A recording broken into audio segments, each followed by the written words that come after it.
Welcome to True Crime and a Dime where we tell you a chilling story. in probably more than a 10 minutes time today. Yeah. Yeah, probably. This is our short story segment. Um, Today, we mentioned in the last an episode, or in True Crime and a Dime Chapter 4, that we're going to start doing some themed episodes. So this is going to be all about cruise ship disappearances. Yes. Yeah. This was interesting to research for sure. Yeah. Because, And I originally had, what were you going to say? no, go ahead. Oh, I was just going to say, I originally had Amy Lynn Bradley on our list before the documentary came out. And then when they announced it, I was like, oh man. But they went into so much detail, so highly recommend that. So go to Netflix and watch that if you haven't yet. And we are planning on discussing our thoughts on that, but to avoid spoilers, we're going to do that at the end. So stick around Yeah. if you want to hear our thoughts on that documentary. Yes. Which I never, like, you already knew of her before the documentary. I Mm-hmm. did not. So, Yeah, it's a very crazy story. yes. And I also wanted to say that me and Kirsten actually have both taken multiple cruises. So, this is We also have, yeah. kind of like personal experience of being on a cruise. Like I could understand, especially with some of the stories that I'm about to tell, where somebody might not understand how things work, or so like from personal experience, going on a cruise and researching these stories is a little bit different. I feel like. Yeah, yeah, I agree. All right, I'm going to kick us off with So George Smith the Fourth. This one is going to be a bit of a longer one, so this will definitely be more than 10 minutes. So George Allen Smith IV disappeared she's a rebel. supposedly. Yeah. He disappeared supposedly overboard from the Royal Caribbean International cruise ship MS Brilliance of the Seas in July of 2005 under suspicious circumstances while on his honeymoon. George was born on October 3rd, 1978. There's not a lot of info about his early life. I believe he was born in Connecticut, but I'm not totally sure. But at the time of his disappearance, his parents lived in Greenwich, Connecticut. George graduated with a business degree from Babson College in Wellesley, Massachusetts in 2000. While working as a computer search engine analyst in Boston, he began to get kind of bored of his solitary hours behind a desk. So in 2003, he returned to Greenwich and went to work for his father, who was the proprietor of Coast Cobb Liquor. The plan was for George to one day take over the business. On June 25, 2005, George married Jennifer Hagel, a third grade teacher in Westport, whom he had been dating for 3 years. They got married at Castle Hill Inn in Newport, Rhode Island, in a Victorian mansion overlooking the Atlantic, granite cliffs, and the blue-gray ocean. George Nice. was 26 years old, and Jennifer was 25 at this time. His older sister, Bree, is quoted saying, "It was a really lavish affair in Newport, Rhode Island. It was a storybook wedding. It was absolutely beautiful," end quote. And she remembers how excited they were for their honeymoon.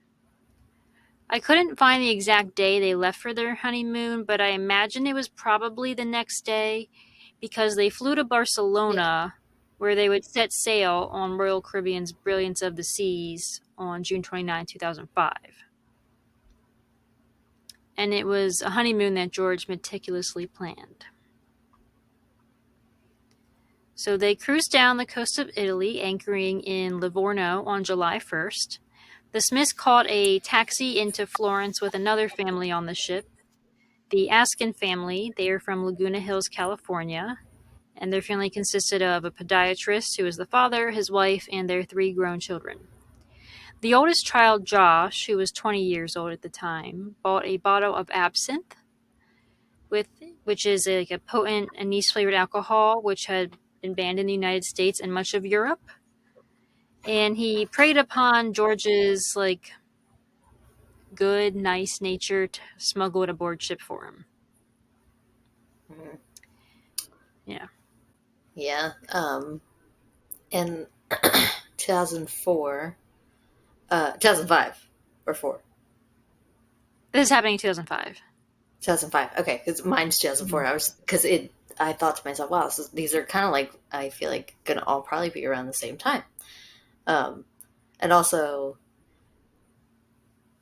it's like him smuggling it on board though, like for them.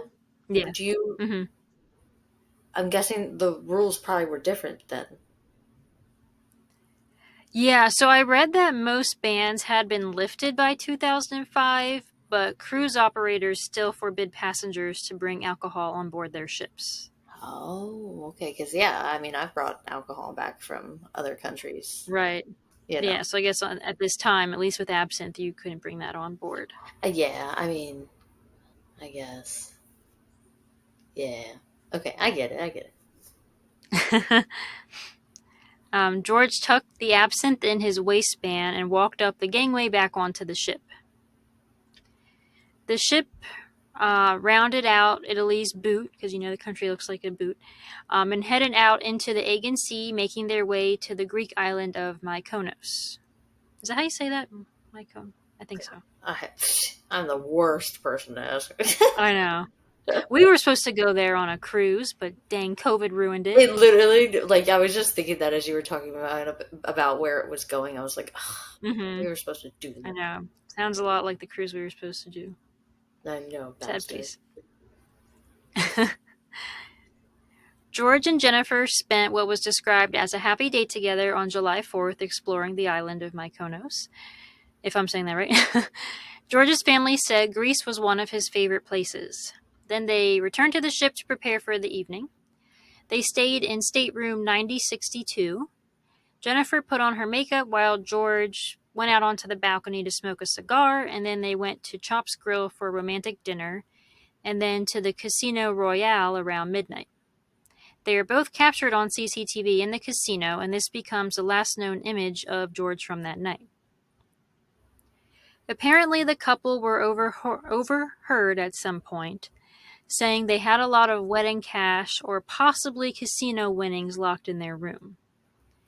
The amount varied by witness, anywhere from $14,000 to $50,000. Jesus, criminy. Yeah, but whether they actually had that money is unknown. I never actually seen that confirmed anywhere. George's mom, Maureen, said, quote, he bought her the biggest diamond you could ever see for their engagement from a South African jeweler, and the wedding was even bigger, end quote. So they do have some money. And it sounds like they're being kind of flashy about it, okay? Like, Yeah. you're not being subtle and you're traveling to other Mm-hmm. countries. Be careful traveling to other countries. I mean, even in America, Yes. just fucking be Mm-hmm. careful. Yeah. It's a, You can't trust anyone. we live in a world of desperate fucking times, okay? And you Mm-hmm. cannot be stupid about if you have it, do not flaunt it like that. Yeah. His mom also noted George dressed smartly and wore an expensive Breitling watch, and that, quote, people turned to look at them wherever they went, end quote. So it's speculated that maybe someone had been plotting to rob them. But again, that's not confirmed because if they did have the money, it's never said, oh, this was missing from their cabin. So there were 3 young men on the cruise known as the Russians, who were Russian American. They were Gregory Rosenberg, who was 19, from Boca Raton, Florida, formerly from Brooklyn. His cousin Zachary Rosenberg, who is 18, and his brother Jeffrey Rosenberg, both from Brooklyn. And their friend Rotislav, also known as Rusty Kaufman, also from Brooklyn. So it's the group of 4 American Russian men that are also on this cruise. They were rowdy cruisers, to say the least. They earned a reputation for abusing room service operators. Oh, that's horrendous. Okay. Yeah. And it was more like verbally abusing, but still. Yeah, I knew what you meant. Yeah. On July 2nd, someone in stateroom 3004, which is Gregory and Jeffrey's cabin, they placed an obscenity-laced room service order, prompting a warning visit from security. And then before dawn on July 4th, a security guard found the Russians drinking and smoking by the main pool on deck 11. Gregory was arrogant, shouting in a loud voice, and claimed, quote, "Nobody can stop me," end quote. Stop you That from was what the what, guard reported. sir? Like what? I guess What are doing you? what he wants. I Oh, he's so big and bad. God. don't. Gregory kept on shouting, "Fuck, fuck, fuck," just over and over. Wow. What are we? 12? I guess. On July 5th at 1:24 a.m., Martina Mason, a room service night operator, was jotting down an order from room 3004 when a voice in the background said, "Hurry up and bring our motherfucking food." Then someone else grabbed the phone and said, "Make sure and get our motherfucking luggage tomorrow, and if you don't, I will throw your motherfucking ass overboard," end quote. What the fuck is wrong with these Right. people? Right? Like, no manners. They were raised horribly. God. That's disgusting. Mm-hmm. So she called security, and a security supervisor paid another visit to room 3004 and told her not to pick up if the Russians called again. Good. So, unable to order food now, they decided to go to the casino where they meet George and Jennifer. Oh, no. Yeah. Jennifer played poker with Greg Rosenberg, which he kind of seems to be the worst of the group. Was And that the then fuck Josh, who. guy? What'd you say? Was that the fuck guy? I think so, yeah. Yeah. Let me go back. I think, yeah, Greg, yeah. Yeah. Yep. Okay. Well, So fuck he's him. kind of like the leader. Yeah. He's, yeah. A 10-year-old is leading the group. Yeah. Yep. Josh and George left for Josh's cabin on deck 9 to drink absinthe. So Josh was one of the people that they shared taxi with in Greece and who asked him to smuggle the absinthe on board. Okay. George then swung by his own cabin to grab some extra cash. Then the two headed back to Casino Royale, where they landed there around 2:20 a.m. When the casino closed 10 minutes later, the Smiths, Josh, and a casino supervisor named Lloyd Botha, he was described as kind of like buddies with George, according to Jennifer. They all rode a glass elevator up to the StarQuest Disco on deck 13. Juan Gomez, the bartender on duty, remembered seeing the Russians, Josh Askin, and George and Jennifer all chatting near the revolving bar around 3 a.m. After he made last call for bar service, Greg Rosenberg, who was at the counter, ordered 4 more vodka shots. And he gave the shots to George, Jennifer, and one of the other Russian men that were with him. When Juan left the bar at 3:25 a.m., George Smith was standing between the piano and the railing with his hands in his pockets, and Jennifer was standing at the bar talking to Greg Rosenberg. Some described Jennifer as flirty and drunk between 3 and 3:30 in the morning. Apparently around this time, Jennifer was also seen nestled on a couch with Lloyd Botha and then was leaning on Dominic Mazza, who is a 24-year-old auditor from New Jersey. He was just also at the disco at the same time. According to Mazza, walked over to Jennifer and said, quote, "You hussy," where she then kicked her new husband in the groin. What? Why did he say that? I guess because she's like leaning up on this other guy and then was seen on a couch with another guy.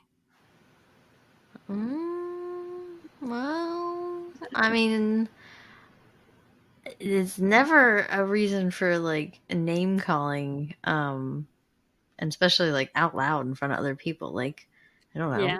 And this is just what someone's claiming. So this is like, Take it with a grain yeah, of salt. could be true, could not be true. But Yeah. that's what he said happened. Okay. Then witnesses heard Jennifer say, "Fuck this, I'm out of here." She then left the disco in the company of Lloyd Botha. Zachary Rosenberg, one of the Russian-American men, confirmed this story, but it doesn't match up with swipe records. It's also reported that Lloyd left the disco with friends around 3:15 a.m. and entered his girlfriend's cabin at precisely 3:25, according to passkey records. Wait, he left the And casino at what time?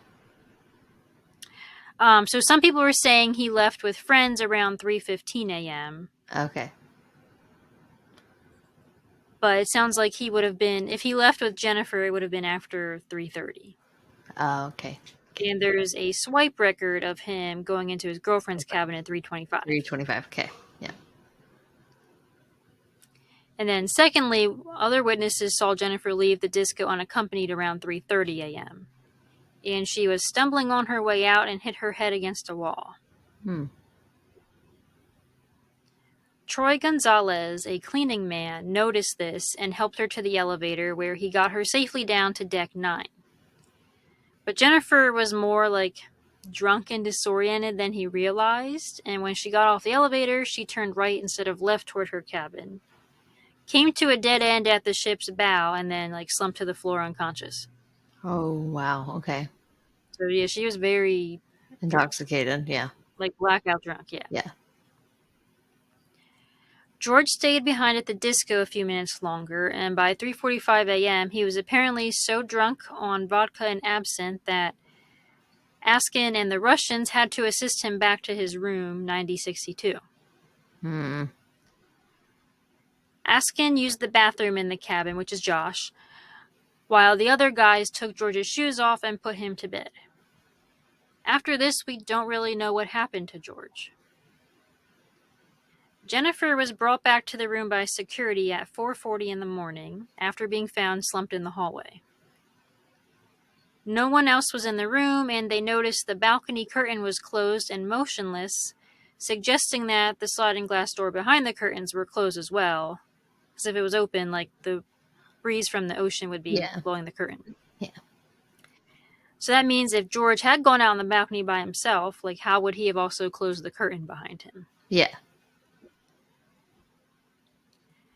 Jennifer awoke a few hours later around 8:30 in the morning with no memory of the night before. Oh, wow. The ship was now docked at the Turkish port of Kusadasi. Nailed it. She headed to the spa for an appointment she already had. I don't know about you, but I don't think I'd be waking up at 8 in the morning after being blackout drunk. God, So that's the impressive. hangover. Yeah. Have I ever gone to get? No, we weren't. Screw that spa appointment. I'm Well, going I was back to bed. trying to think if we were hungover in Mexico when we went to our spa appointments, but no. I We were don't think probably so. actively drinking at the time, actually, honestly, because it Yeah. was middle of the day, all Yeah, I think we were inclusive. drinking on the beach, but yeah. Yeah. So, no, I don't think I've ever been to a nail appointment hungover. I don't think. No. Yeah.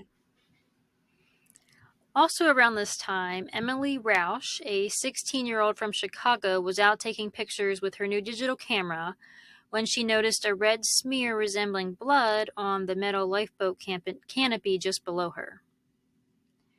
Patterns in the bloodstain suggested hand and maybe footprints, as though somebody had tried to stand, and an impression of fingers at the canopy's edge as if someone was trying to hold on. Oh, okay. Yeah. Security was called, and they found the tenants of room 9062, where the smear seemed to be from, unaccounted for. Jennifer was soon found in the spa, where they delivered her the news that they believed George may have fell overboard.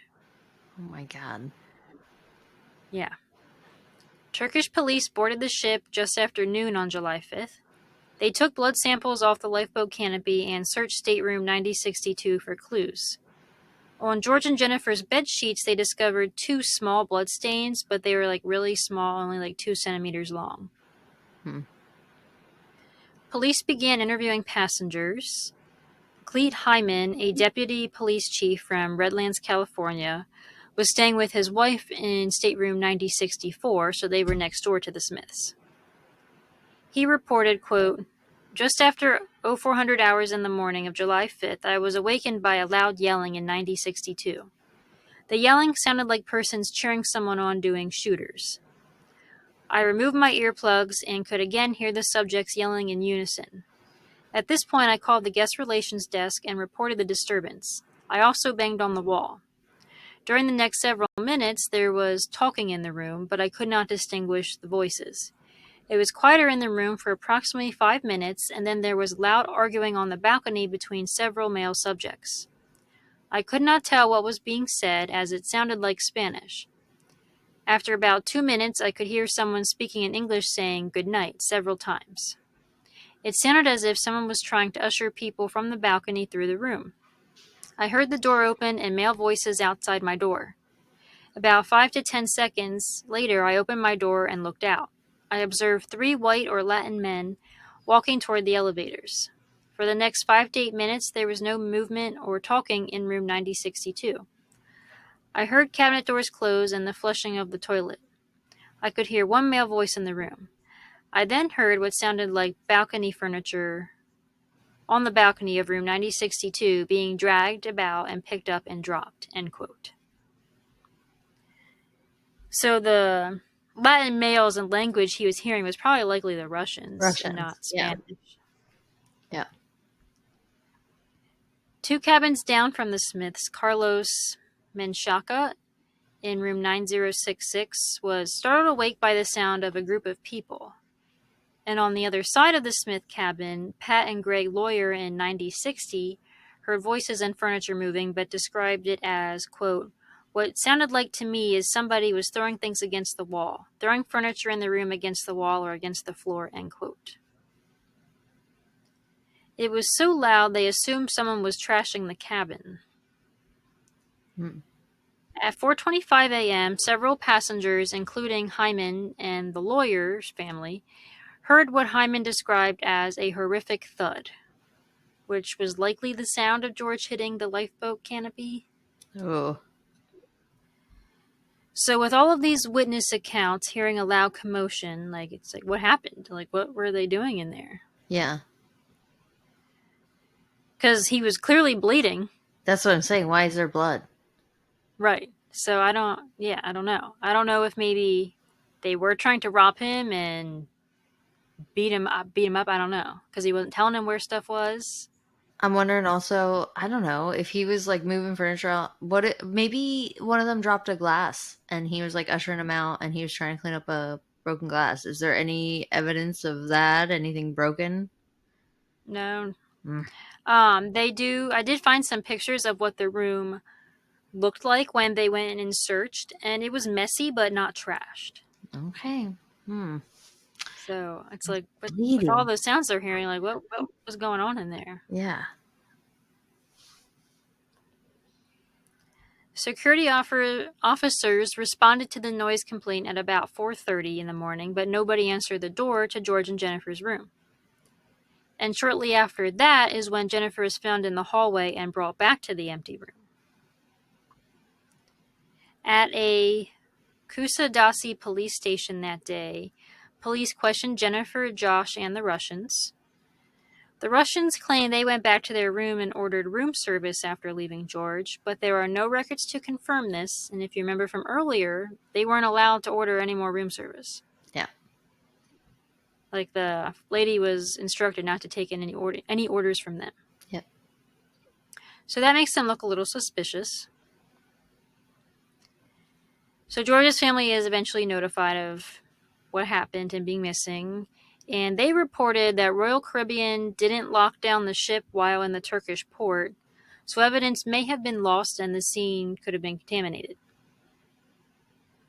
And I couldn't find a whole lot of information about the investigation into George's disappearance, but Jennifer was deemed as unlikely to have had anything to do with her husband's disappearance because she was found, pretty far away from their cabin, almost Yeah. unconscious, Literally. at the time he is presumed to have gone overboard. Yeah. When you said 4:25, I remembered in my head that like what time they were like bringing her back or whatever.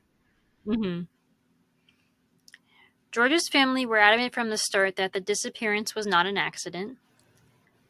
Jennifer was initially very close with George's family in the weeks following his disappearance, but in late fall, because the cruise was in July, so in late fall, the Smiths broke off contact with her due to them feeling like she was suspicious, and they felt like she was acting secretive about what happened on the night of July 4th into the 5th. Yeah. Well, The FBI eventually gets involved in George's case. Jennifer passed an FBI polygraph exam as well as Lloyd Botha. But as for the Russians, in 2014, a video surfaced of the three men. Okay. Michael Jones, the Smith family attorney, said they passed a video camera around filming themselves commenting about George's death in a very callous way. But the really incriminating statement is one of them stands up at the end of the tape and sort of hunches his shoulders and flashes gang signs and says, "Told you I was gangsta," in the context of the discussion about George's death, almost as if he's bragging about having done something to George, end quote. None of the men in the video have been charged, and they all say they had nothing to do with George Smith's death. But, like, that video seems to be pretty incriminating to me. yeah. I mean, I really think it's just people being lazy. Like, it's a trend in all of our cases. Like, yeah. Because what else is it, though? Like, what else? You Right. can't be that stupid. Yeah, I don't know. George's family was also upset that his belongings from the boat were being returned to Jennifer. But, I mean, she was his wife, even if it was only for a few days. Like, obviously, they're going to give him to the wife. So. Yeah, she's literally, I'm pretty sure that power attorney at that point, yeah. Yeah. Unfortunately, the FBI officially closed the investigation into George's case in 2015, 10 years after his disappearance, citing there wasn't enough evidence to prove foul play and that Smith had likely fallen overboard. What do you mean there's blood? You don't get... There wouldn't be blood if he just accidentally fell overboard. No. Like, I want a better... even if we would investigate and find that he accidentally cut himself somehow and he fell over in a freak accident, I at least want an investigation. That's all I want. Right. And if you're watching on YouTube, I would have already posted the picture, but there is a picture of the blood smear on the canopy. So, something happened. Yeah. Why? He didn't just fall. Why is he And bleeding? even if he did accidentally fall, he was assaulted in some way beforehand. Yeah. Yep. Like, maybe they were all on the balcony together and he's, like, backing up, trying to get away from them or something, and then falls. But either way, See, I'm those just men are involved. confused why there was furniture noise after the three men left. Yeah, I don't know. Yeah, that's what. Unless, well, there was 4, though. There were. So there could have still been 1 inside. There was 4 men altogether. It was the 3 Russians plus Josh. Yeah. And it was reported only seeing 3 men walk away. Yeah, and I guess then the other one. But the timing, though, of when the security or whatever was coming back to put her into the room, that's too tight. Mm-hmm. What are the chances? Come on. It is pretty tight, yeah. Come on. I mean, I don't know if they searched the room then. Maybe he could have been hiding in the bathroom. I think they just came in and put her to bed, and that was it. Because they didn't know he was missing at that moment. Yeah, I guess. But I don't know. Yeah, so yeah, it's a mystery, you know? Yeah, it is. That is. Mm-hmm. The captain of the Brilliance of the Seas also thought it was an accident, of course. But George's mom, Maureen, said, quote, "I have no doubt in my mind whatsoever that my son was murdered on that cruise ship," end quote. His family has offered a $100,000 reward for information leading directly to his arrest and conviction in the case. His body has never been found, but he is presumed to be dead. A lawsuit was filed on behalf of the Smiths estate against Royal Caribbean and was later settled by Jennifer for just over $1 million. The reward was later increased to $1.3 million, with the money being split between Jennifer and George's parents. And this case led to the creation of the Cruise Vessel Security and Safety Act, which was passed by Congress in 2010. It prescribes security and safety requirements for cruise ships that embark and disembark in the United States and mandates that reports of criminal activity be reported to the FBI. George was 6'2" and weighed 175 pounds at the time of his disappearance. He had brown hair and blue eyes, piercings in his left ear, a nipple, and his tongue. He also had a mole on his left foot. Anyone with information related to George's disappearance is asked to call the FBI New Haven Field Office at 203-777-6311. So, what are your theories then, there, Kirsten? I think the Russian men are involved in some way. In some way, they have to be in some Mm-hmm. way. Yeah. I Because they don't. were the last ones to see him. They dropped him off in the room, and with how drunk George and Jennifer were compared to those men, I think they drugged them somehow. You think? Well, absinthe is a very high alcohol content. Mm-hmm. So, But I don't think Jennifer was drinking that. no? I think it was just George and Josh. I mean, they definitely could have drugged them, for sure. Like, Mm-hmm. that's not Yeah. out of the realm of possibilities here, to be honest. Like, I think they were maybe wanted to rob them. I don't know. Because they're bad news. I even read a report that a woman who was on that same cruise reported that she was raped by Jeff, Greg, and Rusty while intoxicated on the cruise ship. Oh, that's disgusting. Probably drugged. Yeah, and apparently Josh was there, but he didn't participate. What? And she reported it to Royal Caribbean on July 8th, and when the ship docked at Naples the following day, Royal Caribbean actually removed the Rosenbergs and the Askins from the cruise. What? Yeah. Wow. There'll be a theme here on how these are all handled today, I think. Yeah. Yeah, unfortunately. And Italian officials briefly looked into the rape charges, but they did nothing, claiming they had no jurisdiction. Oh, So it went nowhere. yeah, of course. Wow. So yeah, those guys, they're bad news. Yeah. Yeah, I think I agree with your theory, though. I think but I just.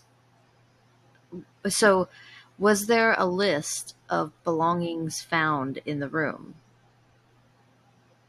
Nothing that I found in my research. There's some pictures, but it's not reported if anything was missing. So, but it wasn't reported that there was a lump sum of money found? No. It's only reported that people overheard them at some I point know, yeah. say that they had money. Yeah, but I wasn't sure if there actually was any money found in the room or if they were like totally robbed clean type of thing. It's not reported. Damn, okay. Well, I don't think this will ever, unfortunately, go anywhere. Yeah, I don't think we're ever going to know because the FBI already closed it. Yeah, that's it. And that's Mm-hmm. really unfortunate It is. because I don't think he yawed himself over that balcony, No. bleeding. Right. I'm not saying a freak accident didn't happen though, but Mm-hmm. it's quite suspicious circumstances. It is, yeah. So, right. Wet my whistle and I'm gonna dive into my case.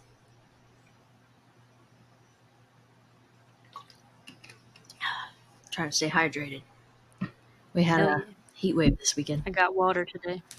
Oh wow, look at you. No Baja Blast. No bomb. I have some in the fridge, though. You're so funny. Okay. Today I am talking about Merrian Carver. In August of 2004, 40-year-old Merrian Carver was on a new journey in her life after a divorce. Her parents were Kendall and Carol Carver. She was the oldest of four girls. Lee, Christine, and Kendra were the other sisters. She was raised in Connecticut, but after attending college in the Boston, Massachusetts area, she fell in love and moved to Cambridge, Mass. Her 13-year-old daughter was living with her father in England at the time. Carver used to be an investment banker and now enjoyed the hobby of writing poetry. Whether it was just a decision to get away from the reality of life or to enjoy time alone to herself or to her her pottery, Jesus, poetry. She isn't traveling making pottery. Um, Carver decided on August 28th, 2004, to take a 7-day Alaskan cruise alone. Oh, Did you know this was an Alaskan cruise, by the way? I did not. You did not. Okay. So Hmm. I'll get back to that. She boarded the Mercury, a Royal Caribbean ship in Seattle, Washington. This cruise visited Juneau, Skagway, Ketchikan, Prince Rupert, British Columbia, and then they disembarked in Vancouver, British Columbia. Are those the And same places you went? oh yeah, so after I had a little note in there, so I actually the reason I asked Kirsten that is because I have been on an Alaskan cruise. It was an 8-day Alaskan cruise, ported out of Seattle. I went to Juneau, Skagway, Ketchikan, and Victoria, British Columbia is where I got to go. So I went to all of the ports they would have went in Alaska, but I didn't get to go to Prince Rupert or anything like that. But I did port out of Seattle as well. So I got to see the port of Seattle, which Seattle is very beautiful. I do suggest, even if you don't go on an Alaskan cruise, Seattle is very nice. Brandon said he hated it when he was there just for the driving. For the well, I bet. I mean, For the like traffic, yeah. we stayed in a hotel that we walked like everything to Pike's Place market and stuff like that. We walked Hmm. everything, so Yeah. highly recommend that. Not driving around, but there was definitely other things I would have wanted to see, but Right. so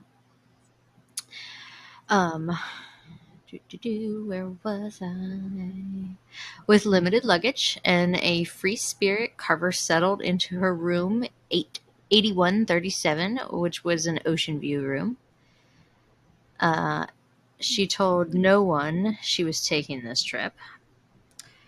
Like on a typical Hmm. cruise, if you have never been on one, you meet your steward that you'll have during your entire cruise. You tend to get more personal with these crew members because they take care of your room and anything you need. Plus, you constantly see them working in the hall that you're staying in all the time. Yeah. And they always say hi to you. By name, like they're wonderful. Yeah. I've never had a single complaint. They've all been great. Right, they're always like, enjoy your dinner. Have a Yeah, nice breakfast. yeah, or ask you how, like, what's your plans for the day or anything like that. They're Uh-huh. Yeah. yeah. Yeah, they're so nice. Carver's steward was Domingo Montero. He noted she was excited about the cruise, ready to relax, and she was very nice and in good spirits. Montero said Carver expressed for the first 2 nights she wasn't interested in going to the set time dining and instead the buffet for dinner. When she expressed this to her steward the second night, he suggested room service to her to change it up, so she ordered 2 sandwiches to her room. This is really the only information we have on what she did before disappearing on night 2. Mm. The morning of day 3, Montero entered Carver's room to clean, and as he looked around, a few very strange occurrences caught his attention. First, the bed was not slept in. Her only pair of shoes she brought with her were still in the room. He also found an envelope with a big tip in it and a manila envelope, but I couldn't find what was in that envelope. Okay. All of her belongings, including her purse containing all of her important papers like her social security card, were also found.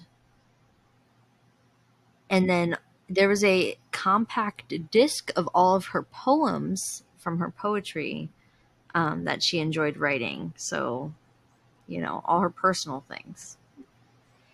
Each day when Montero checked Carver's room, nothing had changed. He reported this to his supervisor every day until his supervisor said, quote, just do your job and forget it, unquote. Huh. Okay. Yep. Let's just forget that this woman hasn't been seen in days. In days, who came alone and like each day was expressing to you like plans and things like that and was in good spirits. Mm-hmm. Like, wow. By the end of the cruise on September 3rd, Carver had never returned to her room. Montero again reported this to his supervisor, who told him to pack up all her stuff and bring it to him. So Montero did what he was told, and in a blink, any evidence we may have had was gone. The supervisor So they took just all. cleaned up the room? Yep. The supervisor took all her personal belongings and put them in his locker after all her clothes were donated to charity. What? Yep. They weren't even going to call her or any of her emergency contacts? Nope. Nothing's done. Nothing is done. So this person isn't leaving your ship. What are you... Yep. I'm lost for words. Yeah. Yeah, this one's. Had they reached any ports by the time she went missing? No, she didn't, and she didn't get off at any ports. So clearly she didn't leave the ship. She never left the ship. Because there would have been no opportunity to leave the ship. Yeah, but like back then, now they scan your ship card for you to get off the ship on your last day. Back then, I don't think that they did. I think it was just like a free-for-all of like exit the ship. They didn't keep track of who exited the ship back then. What year was this again? This is 2004. 2004, yeah. Yeah. Which things have obviously... This is probably why they do that now. Yeah. Yep. Because of their poor handling of this poor woman. Yep. Yeah. At this point, no one has reported Carver missing, and the family is still unaware she went away. By September 7th, after Carver's 13-year-old daughter was unable to contact her mom, worried, she called her grandpa, Kendall Carver, wondering if she had heard from Marion. When he couldn't reach her, he reported her missing to the Cambridge police. Luckily, in this case, the police started moving on finding Carver. They found through credit card transactions she booked her plane ticket to Seattle and the Alaskan cruise. We learn that it was common for Marion to take trips alone and not tell anyone. She was independent and would take trips to simply clear her head. Her father contacted Royal Caribbean to confirm she actually boarded the cruise ship. It took Royal Caribbean 3 days to return his phone call with this information, and by this point, Marion is missing for 26 days. Oh my God. Yep. Yeah. That's horrendous. Yeah. I hope you're ashamed of yourself, Royal Caribbean. Yeah. And whoever that supervisor was, because his name never released. He needs to be fired. Of course. I couldn't get the protect him. He was fired and then disappeared, and he was never found. Like, I couldn't find any information of who he was. Well, I'm glad he was fired. No. Because you're a moron. He was also given the excuse from the cruise line that the reason nothing was reported was because it was just normal for people to leave belongings behind, whether it was because they changed rooms or just forgot things. Which, like, maybe an item or two, but not everything they came with. Yeah, that's bullshit. Like, her bed, and the person is literally reporting that it's not that's just left things behind. Right. Left everything behind. Their only pair of shoes behind. Right. And, like, we've been on cruises, like, even if we're just going up to get, like, a quick snack or something, even if I'm not putting my shoes, I'm wearing slippers. Like, I don't leave barefoot. No, yeah, you're not walking around the cruise ship barefoot. The only time you do that is, like, around the pool area. Yeah. The cruise line also said any surveillance footage is erased after 3 days, and they had nothing to report on Marion. They wouldn't release her steward's name at that point. Well, the steward did nothing wrong. He tried his best. Yeah. Carver hired a private investigator, but this did not answer any more questions. The investigator was allowed to go onto the ship, but was not allowed to talk to any of the employees. The only info he felt was worth noting was an observation deck was only about 100 feet from where her room was located. The name of the supervisor was never released. The one that the one that he bleh, bleh, bleh, bleh. The name of the supervisor was never released. The one that dismissed her disappearance and took all of her belongings. He was fired and was never interviewed by the FBI. He kind of like I said, disappeared. But he was never talked to or nothing. We learned that she never used her credit card on board the ship or her onboard C card that you get when you are on a cruise. She never got off the ship at any of the ports. The ship does not keep record of who disembarks the ship at the time. Her parents sued the cruise line in 2005. During the trial, Carver learns he was lied to about how long the surveillance footage is kept for. Oh. They keep footage for 1 month, not 3 days. So when he contacted them, they would have still had the footage at the time, but now it was too late.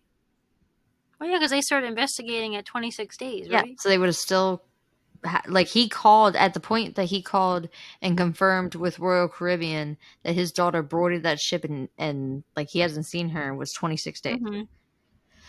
Why did no one take it upon themselves to check the footage? Even when the steward was saying to his supervisor, hey, this lady hasn't been seen in days, why didn't he contact someone to check the footage then? Because he didn't, I don't know, he didn't care. I guess. I don't know why. Like he literally just missed this person's life. Yeah, like this could be easily solved if we had that footage. Yeah. They won the lawsuit, but this was after spending $75,000 and still no answers about where his daughter was. He did state he believed she was dead, and in 2006 he founded a support group for missing cruise victims called International Cruise Victims. He sadly passed in 2019 with no answers. Oh, The cruise line, of course, reported this as a suicide, believing she jumped off the observation deck. Unfortunately, a suicide. yep. Yep. Unfortunately, cruise lines run their businesses out of foreign countries, so American law enforcement has no right there, and our laws really mean nothing to them, and they don't follow them. A statistic I read was that on average, 10 people go missing every year on a cruise ship. If anyone has any information about Merrian Carver, who had red hair, hazel eyes, 5'7", 100 pounds, you can call Cambridge, Massachusetts Police Department at 617-349-3211 or Alaska Missing Persons Clearinghouse at 907-269-5058. What do you think happened?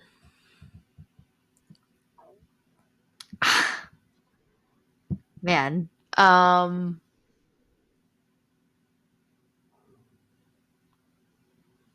I don't. I think someone on the ship's involved. Yeah, like it has to because they didn't make it to any ports. Do you know what I mean? Like I, don't- Right, and just the fact that they refused to report it, they're giving her belongings away to Goodwill or whatever, like they didn't want someone investigating it. but where her only pair of shoes were in the room, Kirsten. Like you said, we always wear Hmm. slippers going out. Where did she Hmm. go? Maybe someone came into her room. But her room was like untouched. It said Attacked like her? Yeah, I don't know. after him cleaning it, Yeah, it's I don't know, and but like it's sketchy the way it was handled. so sketchy. And like there's we literally have zero information of like where she. Hmm. All he knows is the room service that she ordered that night, and then that's it. Like Hmm. Yeah, that's why I feel like with her shoes being in there still, like someone took her out of the room. How they did it with no one seeing, I don't know. yeah. But because I mean, I guess there's also a possibility. Sure, she could have fallen overboard if she went up to a deck or something, but that doesn't seem likely here. I did like read some things about saying like since the divorce and things like that she battled with depression and stuff, but like I never want to sit here and assume anybody's mental health, like Right. Hmm. so um that was brought up, but I don't know. It's still to me like suspicious. It was not handled Yeah. appropriately. Again, like going back to even to your case, all I want is a fucking investigation here. Can we like, Mm-hmm. you know, Right. pretend we fucking care? Like, god Mm-hmm. damn. And who knows where this woman is now? Like, Yeah, that she's bottom of the ocean somewhere. Unfortunately, yeah. we're And out. if someone is involved, like, what would the motive be? Like, other than she was an easy target because she was alone. I don't know. I Yeah, don't know. I don't know. Yeah, she's just gone. That's crazy. That's scary. That is scary. Just like poof, Yeah. And no one cared no one that you cared. were just gone. Yep. Whew. Yeah. My next case is kind of similar name in a way. Ariel Marion. So Oh, Marion's the last name too. dude, I want to tell you that my Or no, hers was the first name. So yeah, this is the last name, Marion. yeah. Probably I Well, think it's spelled differently though, but for my two cases, both of them started with the last name started with C. So in my hmm second case, I started writing Marion with the other person's last name instead of their name. I caught it and had to correct it. So sorry for any confusion this may cause our listeners. Yeah, goodness. So this is Ariel Marion. On September 16th, 2012, Ariel, who was then 21, and her mom Vera Marion embarked on a 7-day Caribbean cruise with Royal Caribbean on Allure of the Seas. They were from Tennessee and boarded the ship in Fort Lauderdale, Florida. They were sharing a cabin with a balcony on deck 11 as part of a group tour of about 600 people. Wow. Dang. Yeah. Jesus. Yeah, and her mom actually won this cruise through her job. Oh, wow. Okay. Yeah. Vera says, quote, I remember that at the reception to observe the beginning of the cruise, several of the male employees who were serving drinks asked her, referring to Ariel, more than once to meet with them later. I believe that the cruise line regulations prohibit employees from mingling with passengers, and I regret that I did not get their names, end quote. Hmm. So the sail away party ended around 6:30 p.m., and the Marions went back to their cabin. Around 8 p.m., Ariel said she was going to the pool, and Vera lay down to take a nap before her scheduled 8:30 dinner meeting with other members of their group. Around 8:30 p.m., a member of the group who was staying on deck 10 called the ship's 911 emergency number reporting something or someone had fallen from a higher deck and had brushed the caller's arm while falling. That's scary. Yeah. So I'm assuming she was maybe out on a balcony or something, Yeah. but it wasn't really clear. But yeah. Wow, that's scary.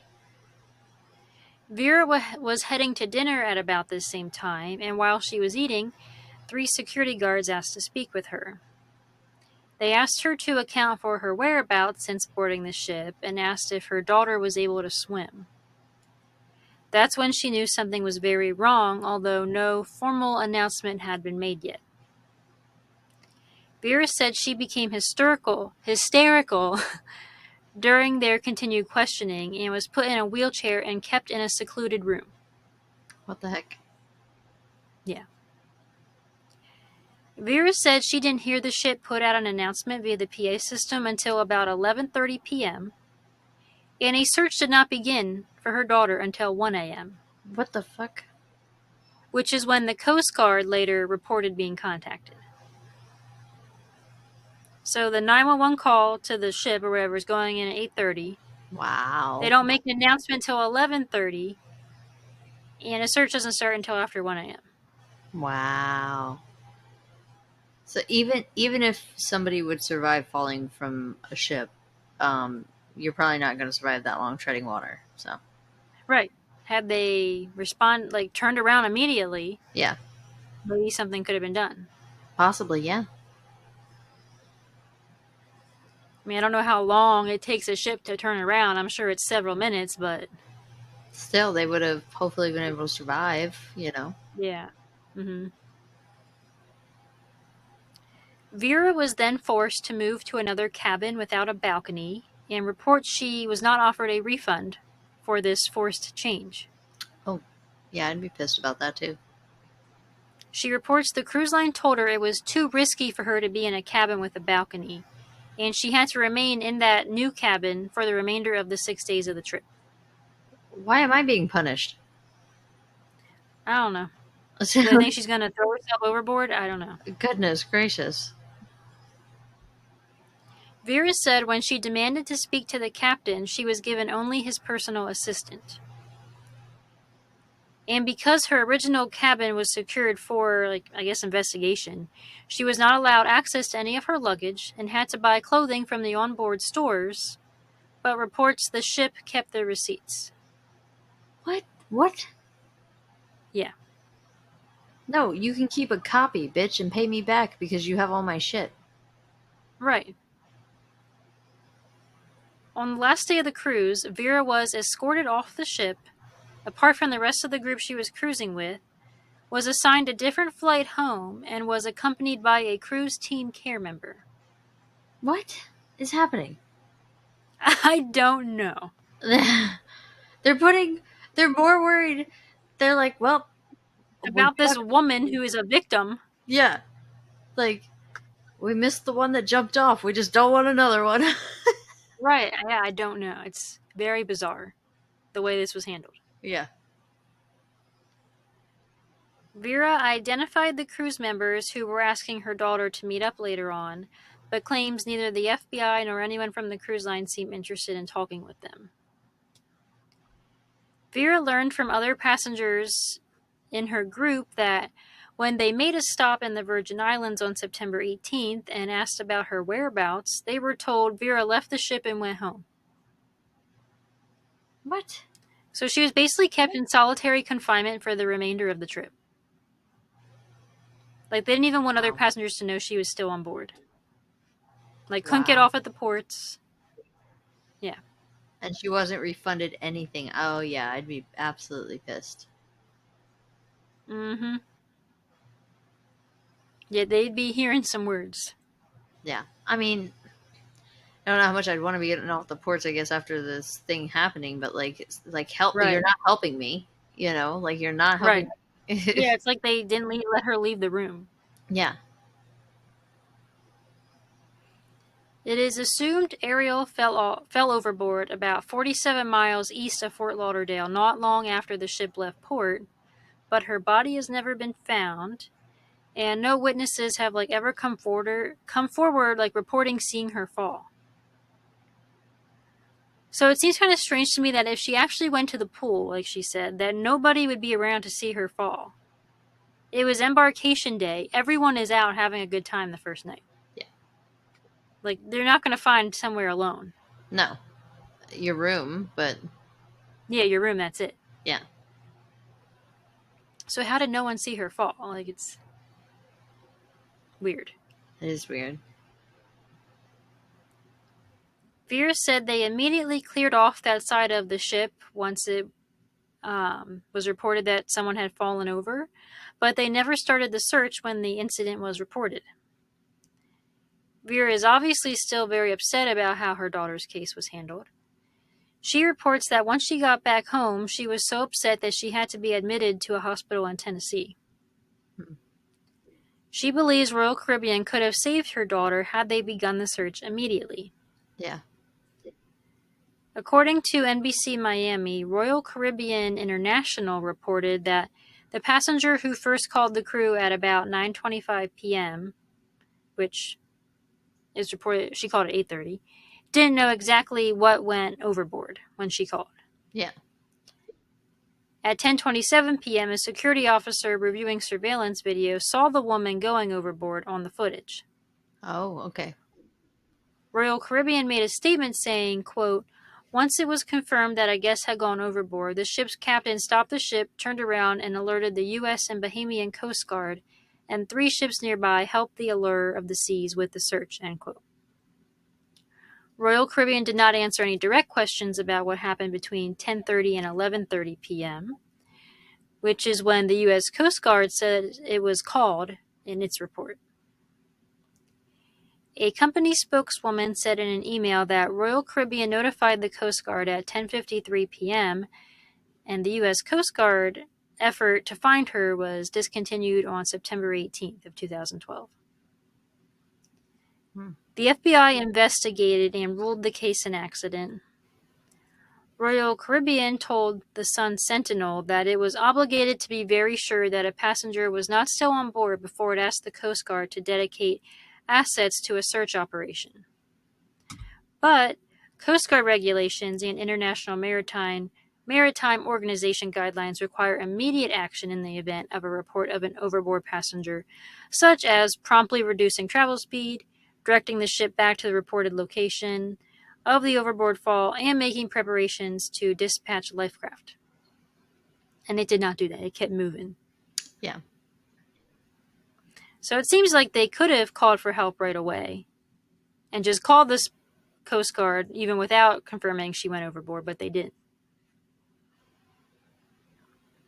I mean, and then if you discover they didn't go overboard, okay, so call them back. Yeah, that's what. Yeah. Like, why are people's lives not priority? It's all They're never about like no, procedure and policy that they think they want to follow, and they're lazy. which they weren't even Like, following it anyway. no, I was gonna say they were not even following that. They were being lazy about that too. Mm-hmm. That's what it's about, being According lazy. to right.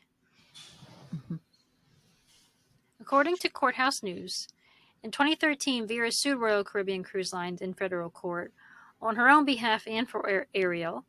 She seeks compensatory and punitive damages for a wrongful death, false imprisonment, and negligent infliction of emotional distress. I couldn't find any results of this settlement, though, like nothing.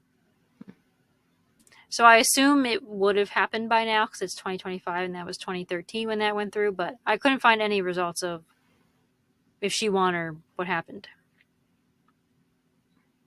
And that's all I got. Oh, Like, that's all you got. Okay. Yep. she's just still missing And in the nobody water. investigated. Yep.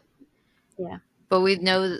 I mean, at least for this one, we know what happened to her. Like she went into the water. We have Mm-hmm. footage of that. Right. We at least have that. Mm-hmm. Goodness. But it's just the fact that no one did anything to Again. try and help her. No. Yeah. Again. They just took the easy And way. how did she fall overboard? Like, was she by herself where she was at? Like, Yeah. because I also didn't find anywhere in the reporting of exactly where she was on the ship Yeah, I was that gonna say she I fell would love overboard. to see the footage of where she Mm-hmm. was. Yeah. Was it literally just like that perfect, like that? But Kirsten, I mean, even if people were around, sometimes there's just that perfect split second, like a kid does something, Mm-hmm. an Yeah. adult does Mm-hmm. something or whatever, and just, You miss it, yeah. yeah. So maybe it was just one of those types of things. Could be. Yeah. Well, I'm gonna wet my whistle again and move on to my case because we're finally gonna stop bashing on Royal Caribbean, I guess. I know. Do better, Royal Caribbean. Yeah, please. But we're actually gonna start bashing on Disney. So here we go. My case is Sorry, about. Disney. Yeah, I don't know if I am. You let me know when you're done hearing this. Rebecca Coriam was born in Chester, England, which is in Cheshire, England, on March 11th, 1987. Her parents, Anne Maria and Mike Coriam, were foster parents. They fostered two boys and a biological sister, Rachel. She attended Chester Catholic High School. She was very active, volunteering in the Air Cadets. She had a job at the Chester Zoo, and she studied sports science at Plymouth University. She also attended Liverpool Hope University, which led to her moving to Maine for 4 months teaching sports at Camp America. Her next adventure was an interview with Disney Cruise Lines in 2010 in London, and she got hired. She went to Florida for her training. Once training was done, she did a 4-month contract on Disney Bahama Cruise Line. After that contract, she went back to London for 2 months off. Her next contract was on the Disney Wonder, which ported out of Los Angeles, visiting multiple ports in the Mexican Riviera, and she even went through the Panama Canal. While on the Wonder, sadly, her grandfather passed, so she went back to England for 2 weeks to be with her family. This will be the last time her family sees her. She returned to work on the Wonder as a youth worker. She kept in contact with her family back home, messaging and calling on Skype and Facebook Messenger. On March 21st, 2001, 6 weeks after returning to work, the Wonder left LA port that day. Rebecca messages her parents on Facebook Messenger, letting them know she would call them the next day. When there was no reply and no call after 12 hours, her mother became concerned. The Wonder was headed to Puerto Vallarta and Cabo San Lucas. She never showed up for her shift at 9 a.m. Pacific time. She was not in her room, and she never responded to her name being paged over the PA system. When the surveillance footage is reviewed, she is seen at 5:45 a.m. in a crew area on a ship phone, showing definitive signs of being upset with the phone call, and is wearing what looks like male clothes, like they were very loose and baggy on her.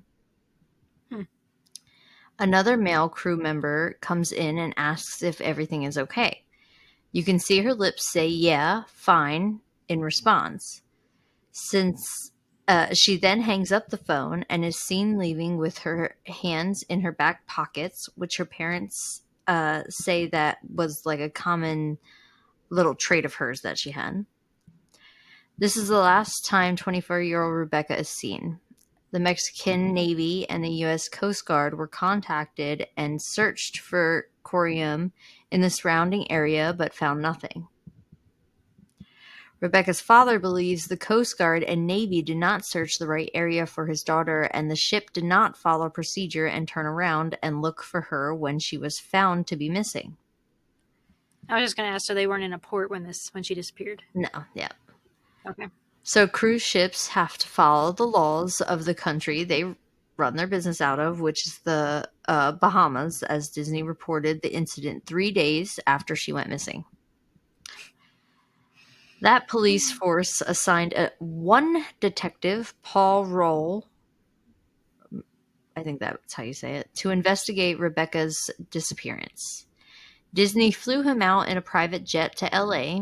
He talked to 6 out of the 950 crew members and did not talk to a single passenger.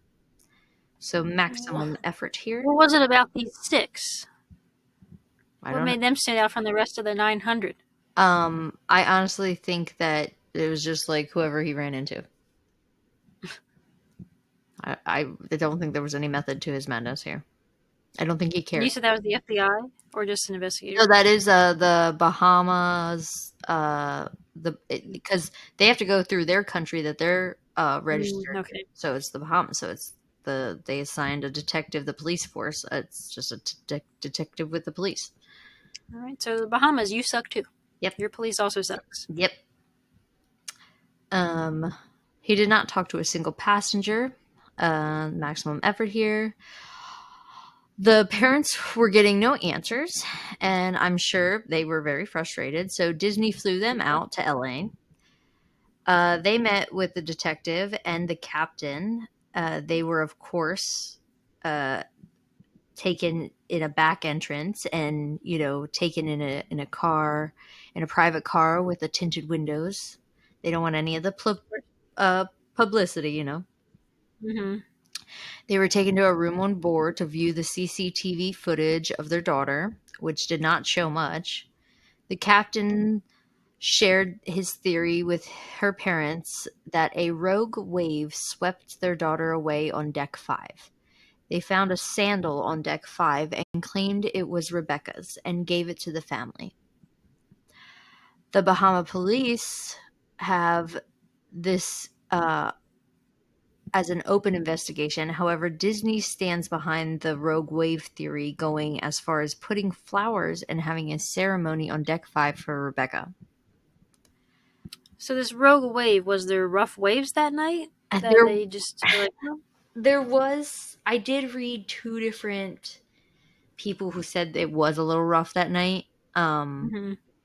But I mean, we have no other proof that she was even out there or anything, So, Right. Yeah, she was last seen indoors. yeah, and I'll get to that later more about where they're talking about finding her sandal. A lot of the theories have been tossed around that I'll go over, but of course, the family dealt with a lot of false reports of seeing Rebecca off the cruise ship elsewhere. I know these things give the family hope, but there is no evidence she left the ship and decided to start a new life, that she got captured or anything. Her passport was one of the items left behind in her room. John Ronson, Welsh-American author and journalist with permission from the Coriam family, took the same route the Wonder took with when Rebecca disappeared. He explored the ship and was able to talk to some crew members that claimed to have been there that day. In October 2011, he wrote an article in The Guardian, which is a British newspaper, about his findings on the Wonder. The crew members he quoted did not want to be named. Ronson had a theory that she may have slipped from the fourth deck where the jogging track was due to the lower railings. He thought it was a high possibility. He expressed this theory to a crew member, and their response was, quote, "I was on the ship that day. Everyone knows." End quote. The crew member mentioned the flip-flop found on deck 5. Another crew member that was interviewed over the phone commented on the memorial left on deck 5 by the ship, stating, quote, "It really stirred things up. Why were they putting them there? Nothing was clear." End quote. When Ronson looked at deck 5, where they theorized that she fell, he did not believe that that was a possibility with how high the walls and the railings were by the pool. Another comment was made that the pool area that was for the crew members only was for the crew members. Another comment was made that the pool area that was for crew members only was a common hangout spot for crew members, so it is unlikely no one saw anything, same as yours. How did nobody see Mm-hmm. anything? The Well, Corians, also, like, her sandal being on deck 5 could have been staged. and So someone thinks she fell overboard. yes, and I'll get to that later, where they say it's not her. They don't think it's her sandal. It's not really even her size. Ah, Yeah. huh. The Coriams were never given a copy of the final statement that the Bahamian police promised to provide. The British police got a copy but refused to give the family a copy even after Freedom of Information Act requests. A theory of Rebecca being in a relationship with another crew member has been mentioned. This was backed up by the phone interview crew member making a statement that the only reason she can think that she is upset at 6 a.m. on the phone is because of a problem with the relationship she had at the time. There were claims that Disney had the phone call recorded and knows what was said. Allegedly, Disney Huh. sent footage to be enhanced by the FBI, but but what was on those tapes has never been released. Hmm. The phone interview girl, who seemed to be friends with Rebecca, stated she never seen her wear that sandal they found on deck 5, claiming to be hers. Her parents agreed that the sandal did not appear to be their daughter's and no testing was done on this sandal.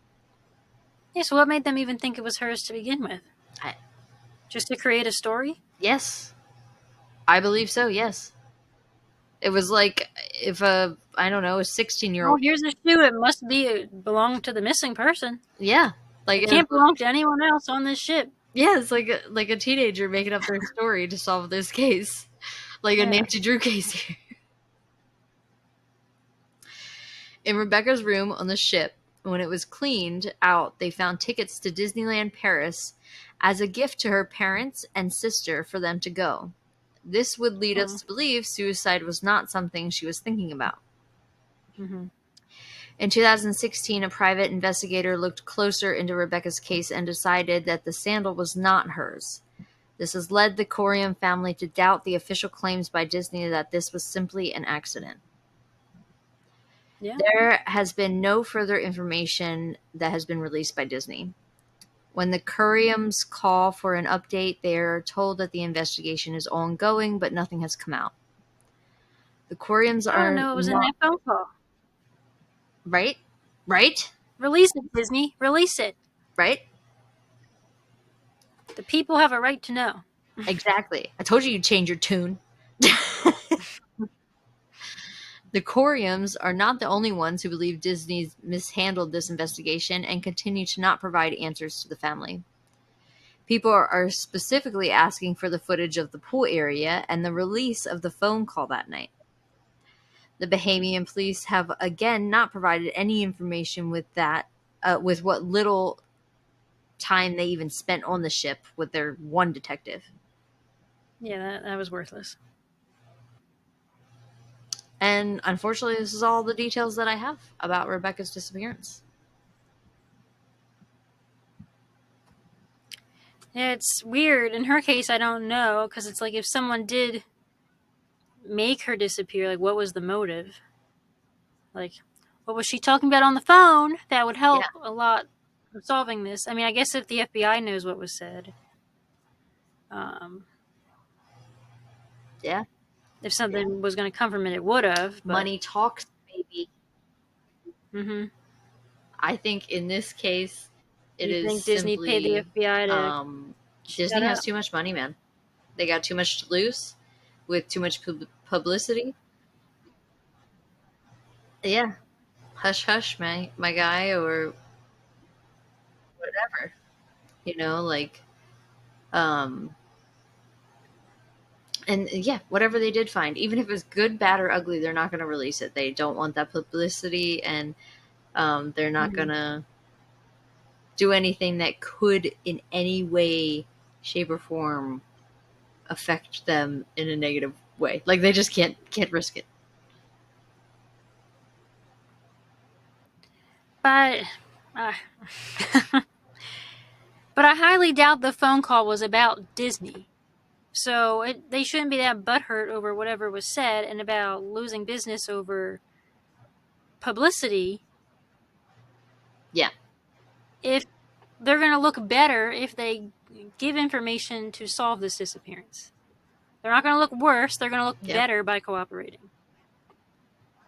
yeah. I agree with you, but I wonder if what information they see on there.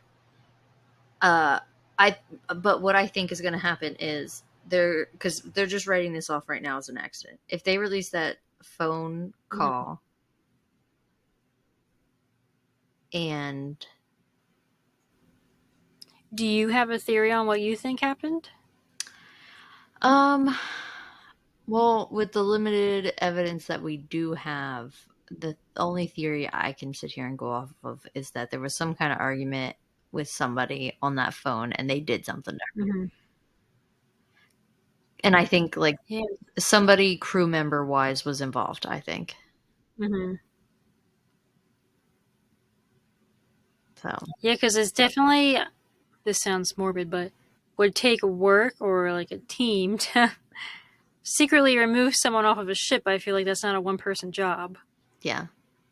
So, There's going to be people that know that have to block the camera or something, you know? yeah. And also a crew member is going to know all those secret spots and stuff, so Yeah. Which is scary. it is. but Yeah, I it think doesn't seem very likely that she went overboard in this one. Just like based off what we accidental know or before she disappeared. yeah, Yeah. yeah. But the theory to the theme today is that nobody investigates properly. Unfortunately. Yeah. Yeah. And whose clothes was she wearing? Yeah, yeah. Like, where was Because they were she at big right on her. before that, Yeah, that those were the clothes she was wearing?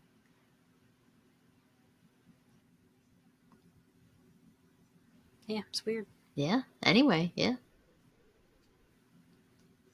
They won't release anything. Nope. So if you didn't watch the Amy Bradley documentary, bye. Go watch it. Because we're going to talk about it now, just very briefly. Um, my theory in that case, Yeah. I personally think she was trafficked.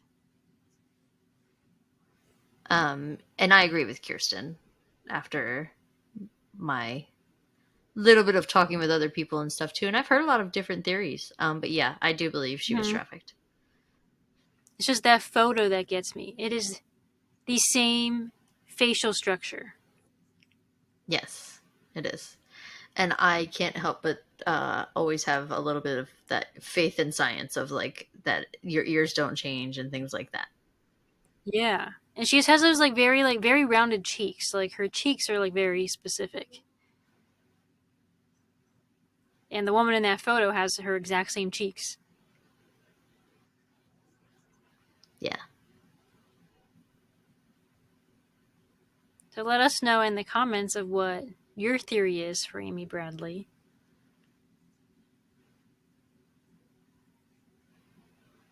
Yeah, because there's a bunch out there, I know.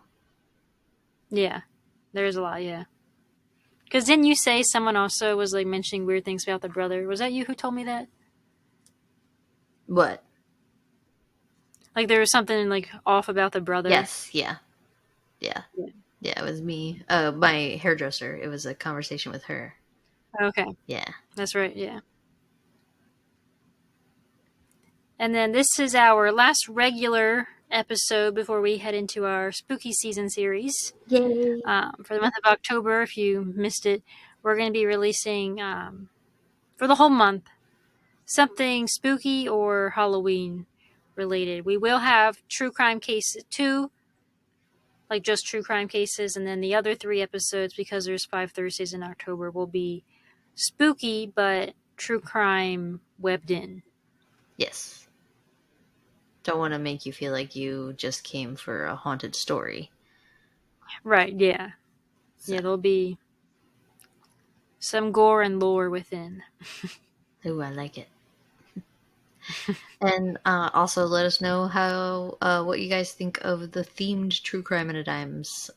Did we like Yeah. them? Is it too much of the same thing all in one episode? Do you like the variety? I'd love to know. Yeah, we want to do what you prefer to hear, like so please let us know. Yep. Yes. And make like a shadow and follow us on Facebook, Instagram, and YouTube at Lurking in the Shadows podcast.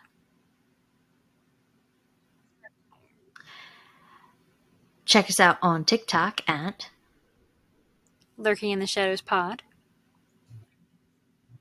and any questions, concerns, or case suggestions, shoot us an email at Lurking in the Shadows podcast at gmail.com. And keep lurking around for our next episode. Bye. Bye. Happy spooky season.